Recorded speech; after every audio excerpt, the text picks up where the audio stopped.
गवाही देना और इंसाफ ये बहुत अजीम चीजें हैं।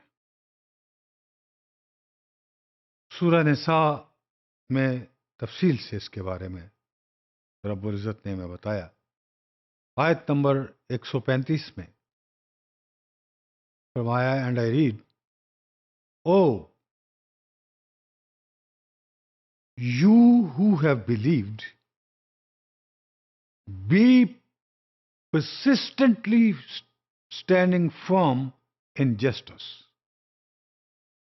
witnesses for Allah, even if it be against yourself or parents and relatives.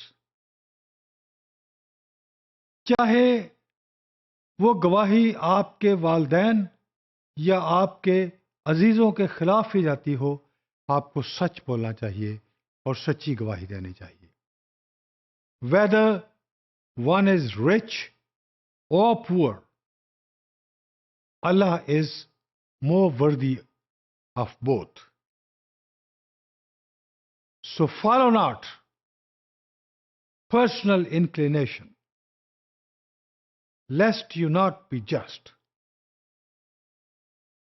कोई गरीब हो या अमीर हो, ये जातियात उसमें आपने शामिल कर ली, ये बिल्कुल ठीक नहीं है। And if you distort your testimony or refuse to give it, then indeed Allah is ever with what you do acquainted. और अगर आपने किसी चीज को छुपाया या छुपाने की कोशिश की, तो याद रखना अल्लाह रब्बुल इज़्ज़त की जात को हर बात का इल्म होता है। सूरह अल माइदा की आयत नंबर 8 में फरमाया, O you who have believed, be persistently standing firm for Allah, witnesses in justice, and do not let the hatred of a people prevent you from being just. Be just. That's nearer to righteousness. And fear Allah. Indeed, Allah is acquainted with what you do. यहां नफरत का खौफ से भी कहा कि इस बात से भी नहीं घबराना कि लोग मुझसे नफरत करना शुरू कर देंगे, अल्लाह बेहतर समझता है। सूरह लुकमान की आयत नंबर 31 में, and be moderate in your pace and lower your voice. जब चलते हो तो अकड़ अकड़ कर मत चलो, मॉडरेट नरमी से चलो और अपनी आवाजों को भी आहिस्ता रखो।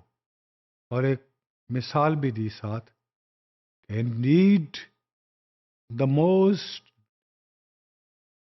disagreeable of sounds is the voice of donkeys,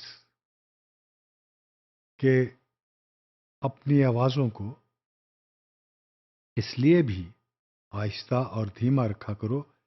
तुमने देखा कि गधे की आवाज बहुत बुलंद होती है, लेकिन कितनी भद्दी लगती है और कानों को भी वो आवाज अच्छी महसूस नहीं होती। सूरह बनी इसराइल की आयत नंबर 17 में फरमाया,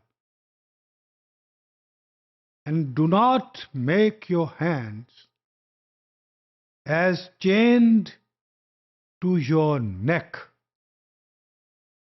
और extend it completely and thereby become blamed and insolvent. अपने दोनों हाथों को के साथ गर्दन को पकड़ लेना या दोनों हाथ यूं फैला देना, ये भी कोई पसंदीदा हरकत नहीं है और इनसे भी इंसान को अवॉइड करना चाहिए।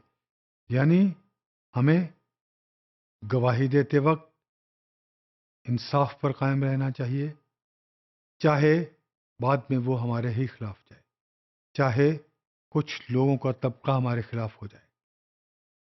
फिर फरमाया कि हमें जमीन पर अकड़ अकड़ कर नहीं चलना चाहिए और फिर मुख्तसरन ये कि हमें किसी भी तरीके से अपनी जाती दिलचस्पी के लिए या जाती मफाद के लिए झूठ नहीं बोलना चाहिए और अगर कहीं कोई बुराई हो रही है तो हमें वहां से खामोशी से गुजर जाना चाहिए और उस गुफ्तगू को नहीं सुनना चाहिए और अपनी आवाज को धीमा रखना चाहिए कि सबसे भद्दी आवाज गधे की आवाज होती है।